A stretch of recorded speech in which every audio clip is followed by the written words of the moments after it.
Alright, for this pour, I'm going to be using some of the silver that I refined in that prior video into fine silver. You can kind of see here it's a powder-like consistency. I've made a custom mold and I expect that it's going to hold somewhere between 5 and 7 ounces. So I'll use the furnace and this larger crucible for this pour. It's going to take about 20 minutes or so for this to heat up to just over 1700 degrees Fahrenheit in order to melt this silver.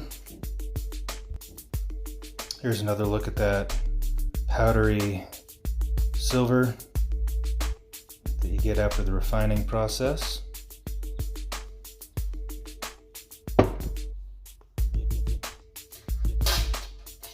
Alright, I'm going to pack this down a little bit. We'll close this up here in a second, come back in about 20 minutes, and we'll make our pour.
Alright, so here's a look at the final piece. I think it came out pretty well. I do like the detail in it. There you can see that it came in at 6.2 troy ounces, so it is pretty beefy. I could go ahead and antique this. It would bring out more detail. But I kind of prefer the shiny look that the silver has to it naturally, so I'm going to go ahead and leave it. I hope you guys enjoyed this video. Thanks for watching.